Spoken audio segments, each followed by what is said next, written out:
Antes de empezar, quiero invitarte a que te suscribas al canal y actives la campanita para no perderte ninguno de mis videos.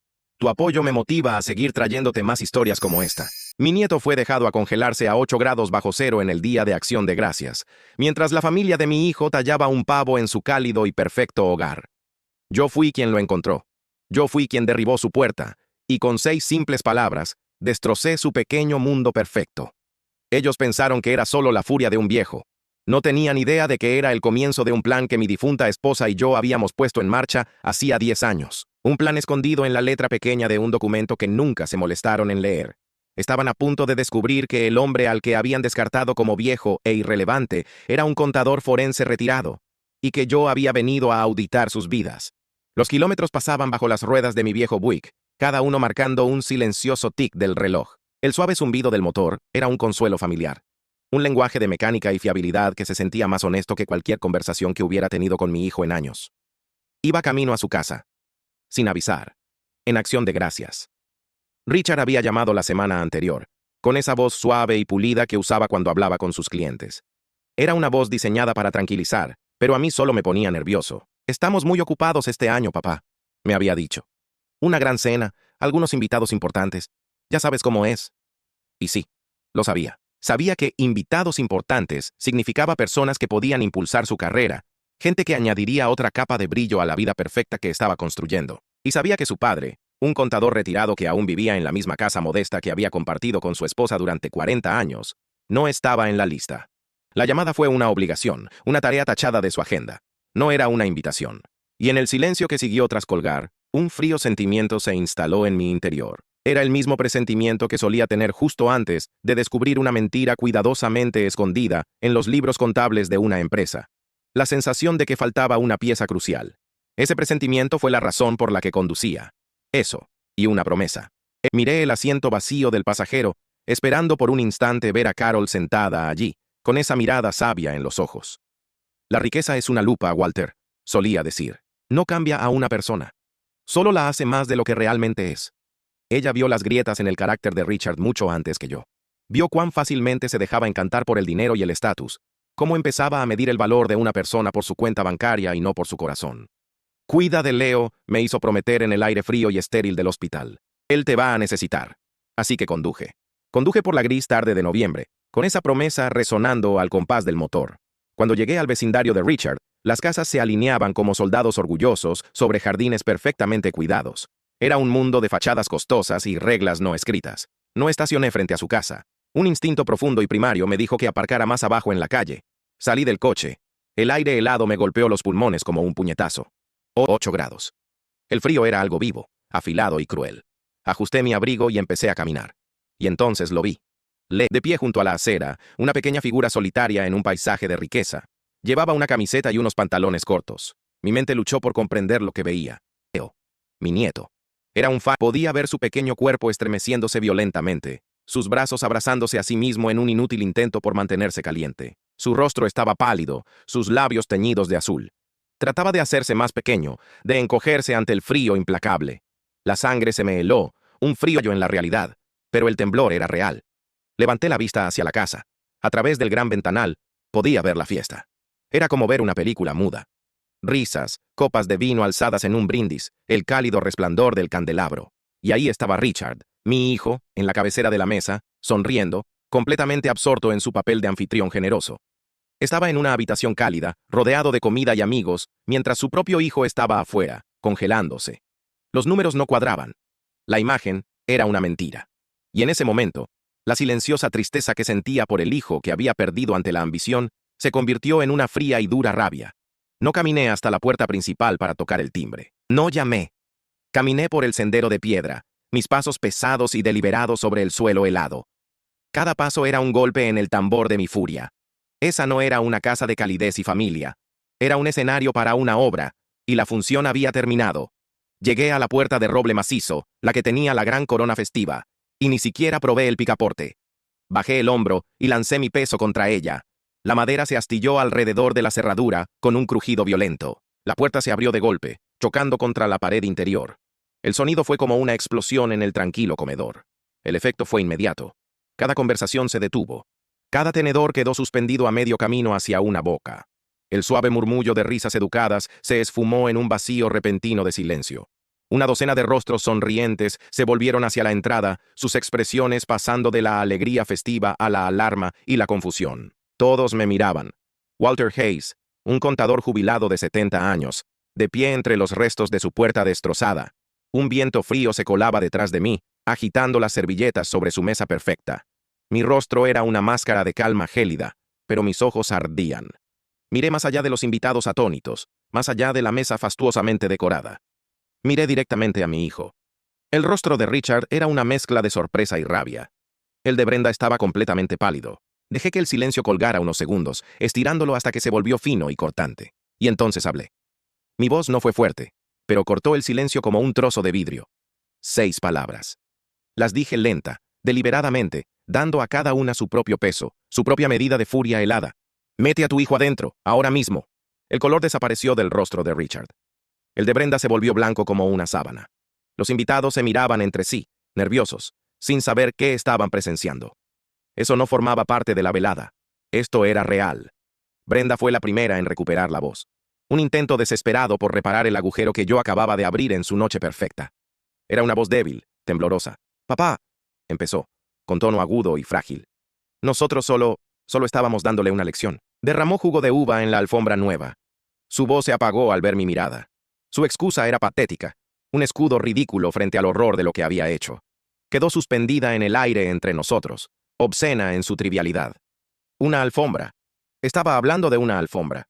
Ni siquiera me molesté en responder. Ella hablaba, pero sus palabras no significaban nada. Solo eran ruido, un zumbido molesto en medio de un huracán. Mi atención no estaba en ella. Mi atención estaba en Leo. Mi propósito era claro. Sin decir una palabra más, me di la vuelta y salí de aquella casa, dejando atrás el calor falso y la hipocresía, para volver a enfrentar el frío cortante de la noche. Fui directo hacia mi nieto, que seguía allí, de pie junto a la acera, mirando la puerta abierta con los ojos muy abiertos, una mezcla de miedo y esperanza brillando en ellos. Era un pequeño testigo silencioso de todo lo que había ocurrido.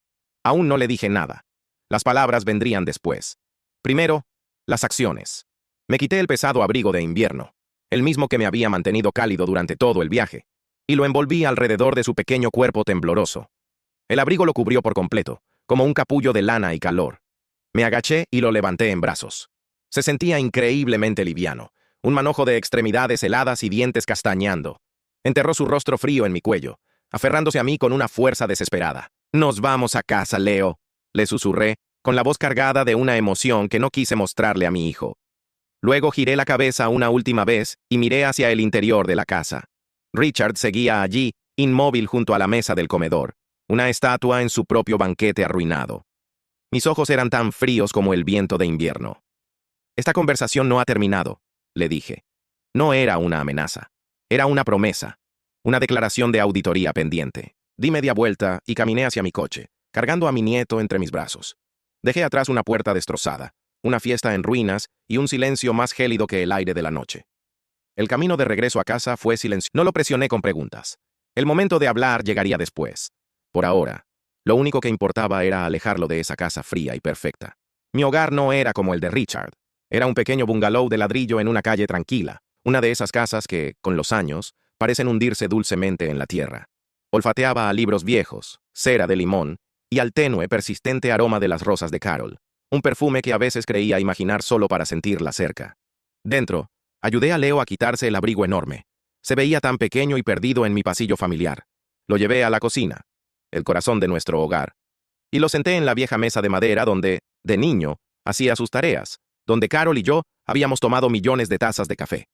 No dije mucho, solo me moví con un propósito tranquilo, llenando una taza con leche, agregando el cacao y revolviendo sobre la estufa hasta que quedó tibio y suave. El simple y familiar ritual nos reconfortó a ambos. Puse la humeante taza frente a él. Sus pequeñas manos la sujetaron de inmediato, buscando su calor. Bebió un sorbo y luego otro. Un poco de color volvió a sus mejillas. Me miró por encima del borde de la taza, con los ojos llenos de confusión infantil. «Estaban muy enojados, abuelo», susurró con voz temblorosa. Solo asentí, dejándolo hablar a su ritmo. «Fue un accidente», dijo. «El jugo solo se me resbaló. Se derramó sobre la alfombra blanca nueva». Se estremeció, como si recordarlo le doliera. La tía Brenda empezó a gritar. «Dijo que siempre arruino todo. Que soy un pequeño monstruo que rompe las cosas bonitas. Tomó otra respiración temblorosa. Y papá solo estuvo de acuerdo con ella. Dijo que tenía que aprender una lección sobre las consecuencias, que debía salir afuera a pensar en lo que hice hasta que terminara la cena. Miró hacia abajo, con los hombros pequeños caídos de vergüenza. Lo siento por arruinar la alfombra, abuelo. Mi corazón se rompió, no con un estruendo fuerte, sino con una grieta profunda y silenciosa. Extendí la mano y puse la mía sobre la suya. Leo, dije con voz suave pero firme, no arruinaste nada. Una alfombra es solo una cosa. Se puede limpiar o reemplazar. Tú eres una persona. Eres mi nieto. No hay comparación. Lo dejé terminar su cacao en silencio. Mi mente, sin embargo, no estaba en calma. Miré hacia la repisa sobre la chimenea. Había una fotografía. Su sonrisa tan brillante y cálida como la recordaba. Sentí que nos observaba. Risa tan brillante y cálida como la recordaba. Sentí que nos observaba. Casi podía oír. El dinero no construye el carácter, Walter, decía. Lo revela. Y en ese momento, la verdad se reveló ante mí con toda su crudeza. Esto no era por un vaso de jugo derramado. No era por una alfombra. Era por poder. Brenda y Richard necesitaban sentirse grandes haciendo que un niño pequeño se sintiera diminuto. El jugo fue solo una excusa, una percha conveniente donde colgar su crueldad. Miré a Leo, ya adormecido por el calor y el agotamiento emocional. Vi en sus ojos la sombra de otras lecciones. Huellas sutiles de muchas pequeñas crueldades que habían conducido a esta. Esto no era un hecho aislado, era un patrón. Y como cualquier patrón que alguna vez descubrí en un libro contable, sabía que debía seguirlo hasta su origen. La ira que había sentido en casa de Richard se había enfriado y endurecido en otra cosa. Ya no era fuego, era una broca de diamante, fría, afilada y lista para perforar cualquier mentira. Más tarde, después de haber arropado a Leo en la cama del cuarto de huéspedes, el mismo que solía ser de Richard, me quedé de pie en la tranquila oscuridad del pasillo. Escuché su respiración, ahora lenta y regular en el sueño. Estaba a salvo. Esa era la primera y más importante variable. Con esa variable asegurada, podía concentrarme en el resto de la ecuación. Caminé hacia mi despacho, mi refugio. Un lugar de lógica y orden, lleno no de arte caro, sino de archivadores y estanterías. Mis herramientas no eran martillos ni sierras, sino calculadoras, libros contables y una vida entera entendiendo cómo funcionan los sistemas. Encendí la vieja lámpara verde de banquero sobre el escritorio. Su luz cálida formó un pequeño círculo sobre la madera oscura. No me dejé consumir por la ira ni por deseos de venganza. Hice lo que siempre he hecho cuando enfrento un problema complejo. Fui a los registros. Deslicé un taburete de madera hasta el archivador gris más alto. Pasé los dedos por las etiquetas mecanografiadas hasta encontrar la que buscaba. Con un suave chirrido metálico, abrí el pesado cajón. Dentro había gruesas carpetas manila, cada una un capítulo de la vida financiera de nuestra familia. Saqué una caja pesada, cubierta de polvo. La llevé al escritorio y la coloqué bajo la luz. La etiqueta, escrita con mi letra precisa años atrás, era sencilla. Herencia y testamento Hayes. Mi trabajo apenas comenzaba. Una vida de disciplina. Bajo el brillo concentrado de la lámpara del escritorio, comencé mi trabajo. El contenido de la caja era un mapa de una vida compartida, trazado en papel y tinta. Empecé con los documentos obvios, los que cualquier abogado pediría primero. Nuestros testamentos, el mío y el de Carol, eran directos, dejando nuestros bienes el uno al otro y, luego, a nuestro hijo Richard. La escritura de mi propia casa estaba a mi nombre, clara y sin gravámenes. Revisé nuestras carteras de inversión, nuestras cuentas de retiro. Todo estaba en perfecto orden. En la superficie, era la herencia limpia y ordenada de una pareja de clase media que había vivido responsablemente. Era un libro mayor perfecto, y eso fue lo que me inquietó. Mi carrera como contador forense me había enseñado una verdad sencilla.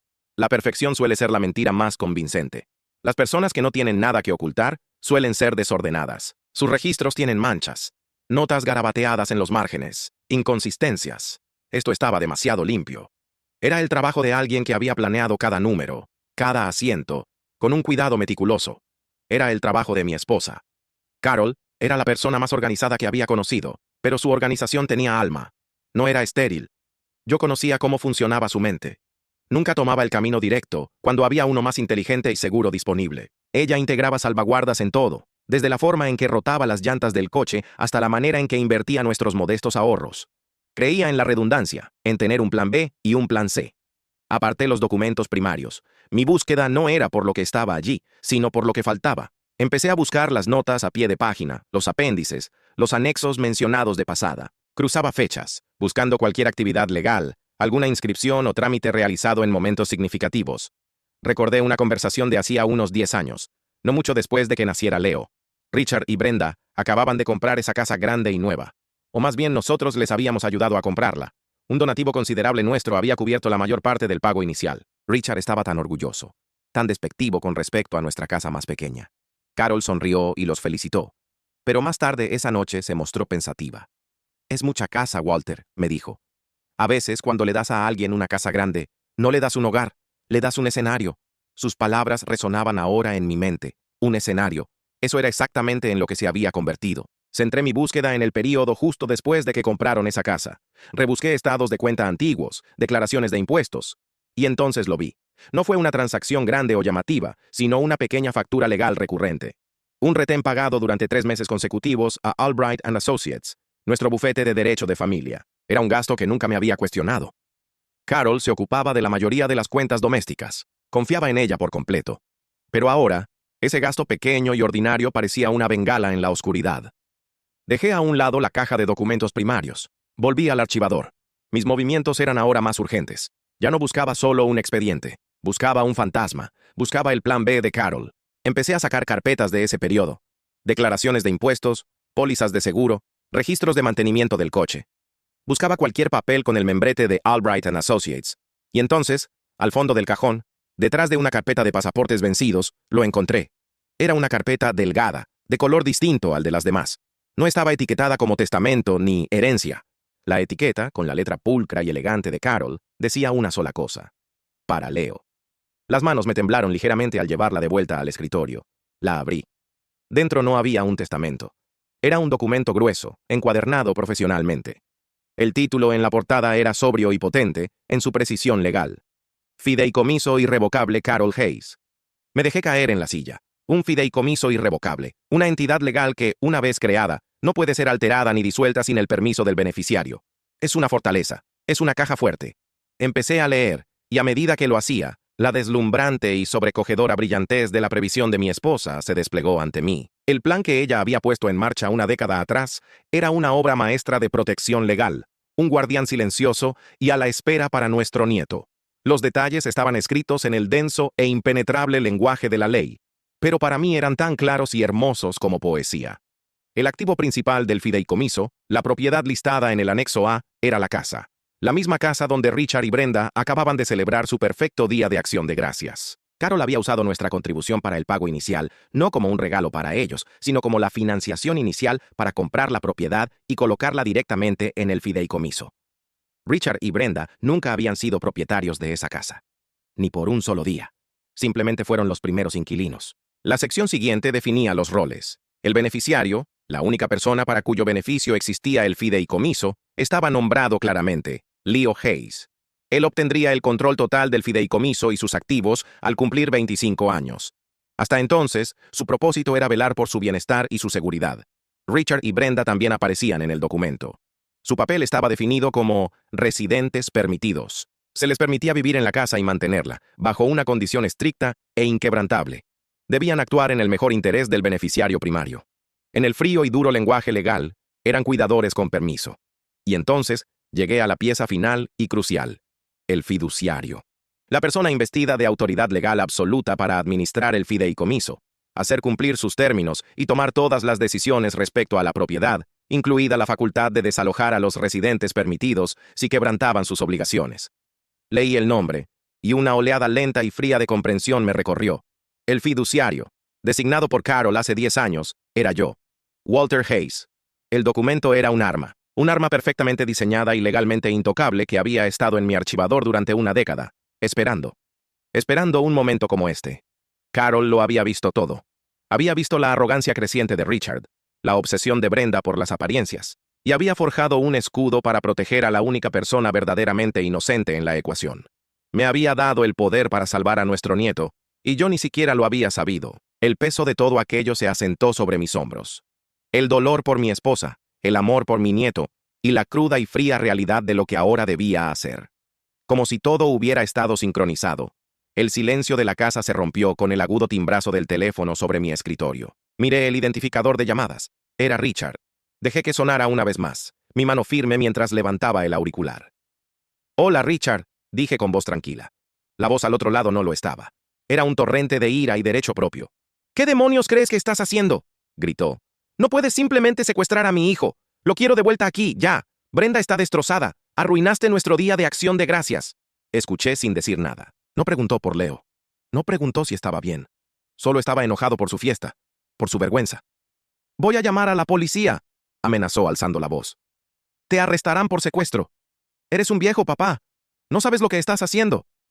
Y fue entonces cuando cualquier chispa de duda, cualquier pensamiento de tomar un camino más suave, se extinguió. Tenía razón en una cosa. Era un viejo. Pero se equivocaba en la otra. Sabía exactamente lo que estaba haciendo. La noche fue larga y silenciosa.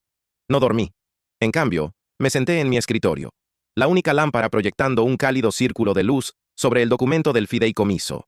Lo leí una y otra vez, no para entender las palabras, sino para absorber la intención detrás de ellas. Cada cláusula, cada frase legal, era una parte de mi esposa. Era su amor y su feroz intelecto protector, forjado en un escudo legal. Cuando la primera luz pálida del amanecer comenzó a filtrarse entre las persianas, el camino a seguir estaba claro. La llamada furiosa y amenazante de Richard había sido un regalo. Había borrado cualquier rastro de sentimentalismo, cualquier impulso paternal de buscar una solución más blanda.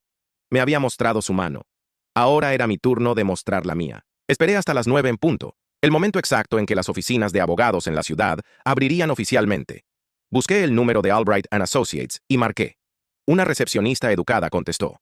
Di mi nombre y pedí hablar directamente con la señora Albright. Cuando respondió, su voz era profesional, cortés, el tono de una abogada hablando con el anciano padre de una antigua clienta. «Señor Hayes», dijo. «Ha pasado mucho tiempo. ¿En qué puedo ayudarlo?» Sostuve el auricular, el documento del fideicomiso abierto frente a mí. «Señora Albright», comencé, con voz firme y medida. «Llamo en nombre de mi nieto, Leo Hayes. Creo que es hora de hablar sobre el fideicomiso de Carol». Hubo una pausa al otro lado de la línea. No fue larga, pero estuvo llena de una repentina y aguda inhalación. La calidez profesional en su voz desapareció, reemplazada por algo más. Algo enfocado, preciso. «Walter», dijo, y el uso de mi nombre cambió todo. «He estado esperando esta llamada por 5 años». El alivio en su voz era palpable, un peso que había cargado sola durante medio decenio. «Empezaba a preocuparme que nunca llegara», añadió. En ese momento supe que no estaba solo en esta lucha. Tenía una aliada, una poderosa. «Cuéntame todo lo que pasó», pidió, y así lo hice. Le hablé de acción de gracias, de encontrar a Leo afuera en el frío, de la puerta rota y la ridícula excusa de una bebida derramada en la alfombra. Le conté sobre la llamada de Richard, sus amenazas, su total falta de preocupación por su hijo. Hablé con la precisión y el desapego de un contador presentando un informe. Omití la emoción. No necesitaba escuchar mi ira. Podía deducirla de los hechos. Cuando terminé, hubo otro silencio. Este era distinto, pesado con una comprensión compartida. «Ella lo sabía», dijo la señora Albright, su voz mezclando tristeza y admiración. «Carol sabía que esto pasaría. Tal vez no los detalles exactos, pero conocía el patrón. La última vez que la vi, unos meses antes de que muriera, finalizamos el fideicomiso. Estaba muy débil, pero su mente seguía siendo tan aguda como siempre». Escuché en silencio, mis ojos fijos en la fotografía de mi esposa sobre la repisa. La abogada continuó, su voz pintando un retrato que nunca había visto. Me dijo, «Richard solo ve el precio de las cosas, nunca su valor. Verá una casa de $1 millón, no un hogar para su hijo. Leerá la escritura, pero nunca leerá la letra pequeña del fideicomiso». Sabía que su arrogancia sería su perdición. Contaba con ello. Sus palabras confirmaron lo que había sentido toda la noche. Aquello no era solo un documento legal. Era el movimiento final de Carol en una larga y silenciosa partida de ajedrez para proteger a su nieto. «Ella te hizo el fideicomisario por una razón, Walter», dijo la señora Albright, su voz pasando de la reflexión a la estrategia. «Sabía que eras el único con la paciencia y la disciplina para llevarlo hasta el final, sin dejar que la ira nublara tu juicio». «¿Entonces el fideicomiso es inquebrantable?», pregunté, necesitando escucharlo de ella. «Es una fortaleza», confirmó. «La casa pertenece al fideicomiso, punto. El derecho de Richard y Brenda a vivir allí depende completamente de que cumplan su deber de actuar en el mejor interés de Leo, un deber que han fallado de forma espectacular. Mi rumbo estaba trazado. Ahora necesitábamos un plan». «¿Cuál es nuestro siguiente paso?», pregunté. «Controlar la narrativa y el entorno», respondió de inmediato. «No los confrontamos en su casa. Ese es su territorio, un lugar de emociones y drama donde los hechos pueden distorsionarse. Los traeremos aquí, a mi oficina. Este es nuestro territorio, un terreno de contratos, consecuencias y pruebas documentadas». Estuve completamente de acuerdo. Esta sería una batalla ganada con papeles y leyes, no con voces alzadas. «Comenzaré a redactar 2 documentos de inmediato», continuó, ahora completamente enfocada. Primero, una notificación oficial de incumplimiento del fideicomiso. Detallará su falta al no proveer un ambiente seguro y adecuado para el beneficiario, citando el incidente de acción de gracias como prueba. Informará que su estatus como residentes con permiso está bajo revisión por parte del fideicomisario, es decir, tú. Pude imaginar el rostro de Richard al leerlo. ¿Y el segundo? Pregunté. El segundo, dijo, será una petición de custodia temporal de emergencia para Leo, que presentaremos ante el Tribunal de Familia. Tu testimonio como testigo directo de negligencia infantil será increíblemente poderoso. Argumentaremos que Leo no está seguro bajo su cuidado. El incidente de acción de gracias es toda la prueba que necesitamos para captar la atención de un juez. El plan era audaz, limpio y devastador. Usaba su propio comportamiento monstruoso como el combustible de su caída. Era una estrategia que Carol habría admirado. ¿Cuándo lo haremos?, pregunté. Necesito un día completo para preparar los documentos, respondió la señora Albright. Programaremos la reunión para este viernes. Llamarás a Richard y lo invitarás junto a Brenda, bajo el pretexto de tener una conversación tranquila y mediada sobre el futuro de Leo. Déjalo creer que tiene la ventaja, que entre en la trampa por su propia voluntad. La llamada terminó unos momentos después. Coloqué el auricular en su base. El suave clic resonó en la habitación silenciosa. El peso sobre mis hombros no se había aligerado. Una conducta responsable. Es un acto de negligencia grave. El peso en mi pecho había desaparecido, pero había cambiado. Ya no era la carga informe del dolor y la preocupación. Ahora era un peso sólido, manejable, el de una tarea definida. Ya no era solo un abuelo reaccionando ante una crisis. Era un fideicomisario, con un deber fiduciario que cumplir. Miré la sonrisa de Carol en la fotografía. Incliné la cabeza ligeramente, con un gesto lento. La promesa se estaba cumpliendo. Las piezas estaban en movimiento. La factura estaba a punto de cobrarse. Los siguientes 2 días fueron tranquilos. Llevé a Leo al parque. Construimos un modelo de avión en la mesa de la cocina. Vivimos una existencia simple y calmada, una pequeña isla de paz en medio de la tormenta que se formaba justo más allá del horizonte. No le mencioné la reunión que se acercaba. Ese era un peso para los adultos, no para un niño de 10 años. Protegía su presente mientras trabajaba por asegurar su futuro. El jueves por la tarde hice la llamada. Marqué el número de Richard, con el corazón latiendo despacio y firme en mi pecho. Contestó al segundo timbrazo, su voz cortante e impaciente. ¿Qué?, dijo, no como pregunta, sino como una exigencia. Mantuve mi voz nivelada, serena, sin revelar nada, interpretando el papel del anciano preocupado que él esperaba oír. Richard, dije, tenías razón. Necesitamos hablar. Esto no es algo que se pueda resolver por teléfono. Casi pude escuchar la sonrisa de satisfacción en su voz, la de un hombre que cree haber ganado.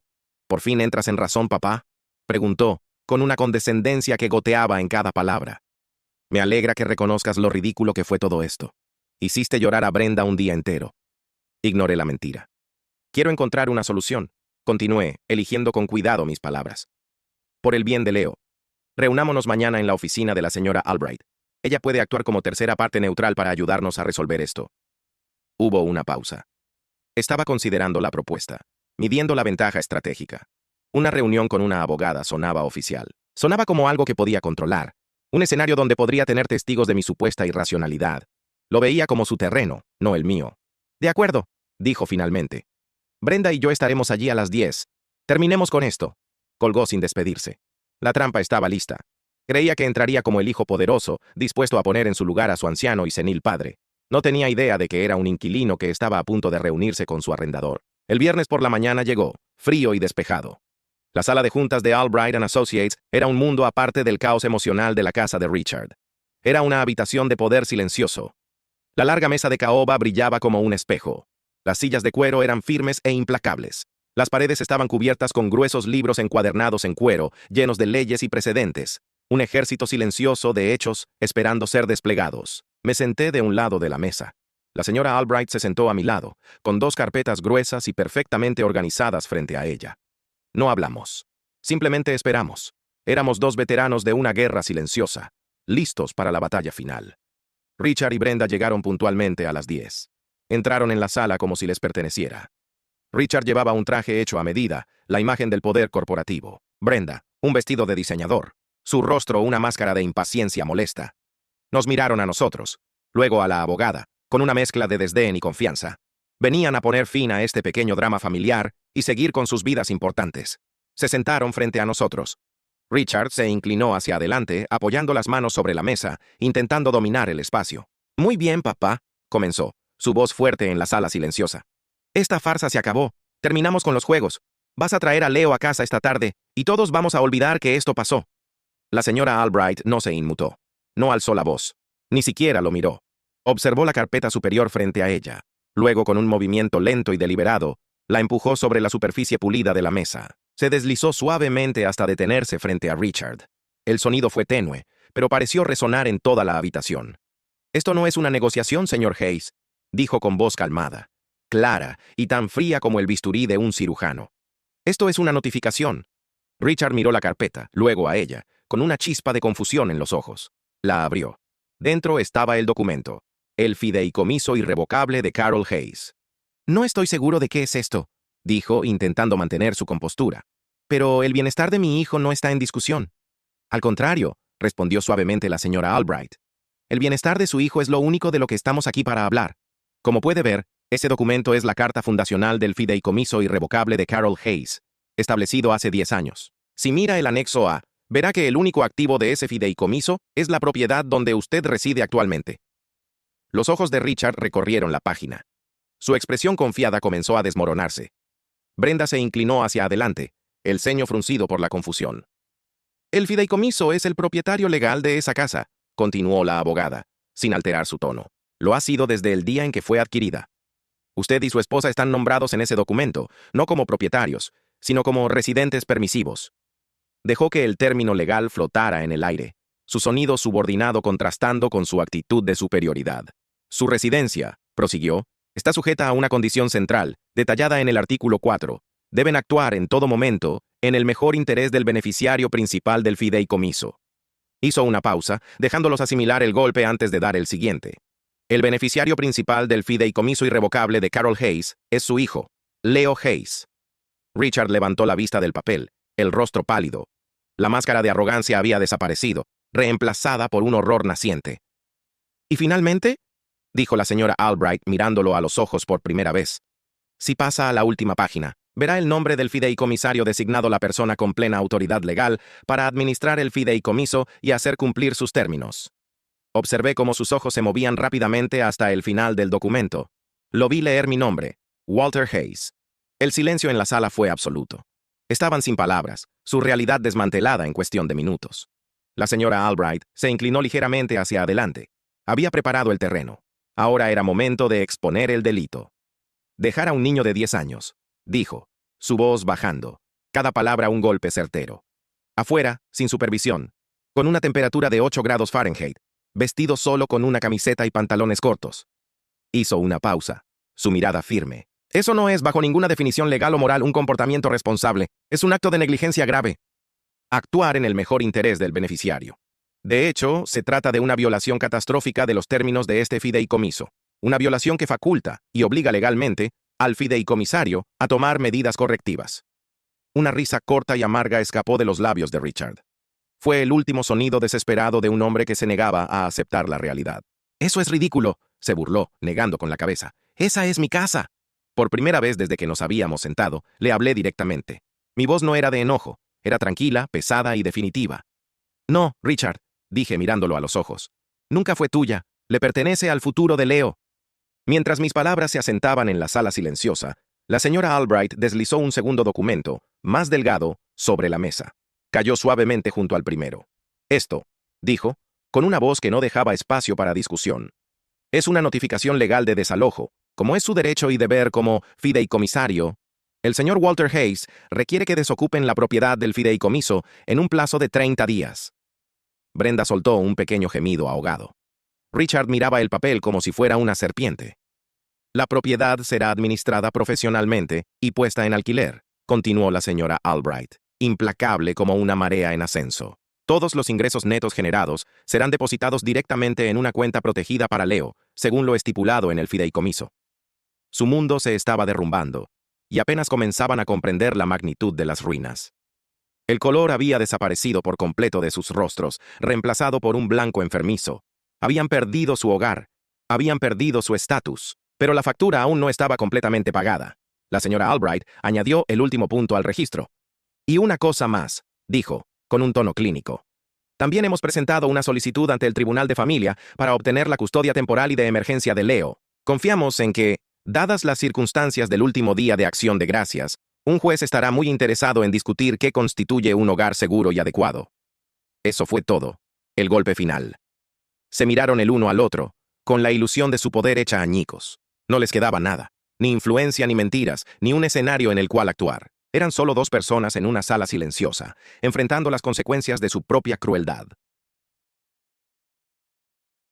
La historia no termina en esa fría y silenciosa oficina. Termina unas semanas después, en mi cocina. Afuera, caía una suave nevada, cubriendo el mundo con un blanco limpio y apacible. Dentro, el aire era cálido y olía a canela y chocolate derritiéndose. Leo estaba de pie sobre un banquito, colocando con cuidado chispas de chocolate sobre una bandeja de masa de galletas. Taratadeaba una pequeña melodía, un sonido alegre y suave, más hermoso que cualquier sinfonía.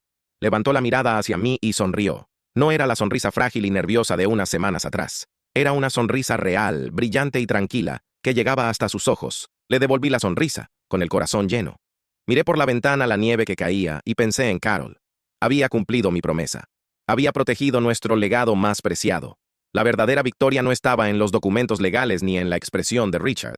Estaba allí, en esa pequeña y cálida cocina, en el sonido simple y perfecto de la risa de un niño. El orden había sido restaurado, no con el ruido de una batalla, sino con la sabiduría silenciosa de un plan bien trazado, y el amor incondicional que lo había puesto todo en movimiento.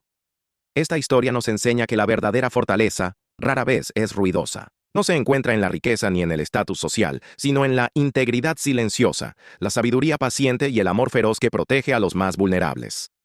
Walter Hayes nos recuerda que mientras la arrogancia y la crueldad construyen una casa de naipes frágil, la previsión y la planificación meticulosa crean una fortaleza imposible de derribar. El legado de su esposa no fue el dinero, sino un plan bien elaborado nacido del amor. La mayor lección es que las consecuencias de descuidar lo que realmente importa no son cuestión de suerte, sino hechos cuidadosamente documentados, esperando el momento adecuado para ser revelados. ¿Alguna vez has visto cómo la sabiduría silenciosa vence a la arrogancia ruidosa? Comparte tu historia en los comentarios. Y si crees que proteger a la familia es la promesa más importante que puedes cumplir, dale me gusta a esta historia. Y suscríbete para más. Gracias por ver este video hasta el final. Tu apoyo significa mucho para mí, y cada suscripción me motiva a seguir trayéndote más historias como esta. No olvides activar la campanita para no perderte lo que viene.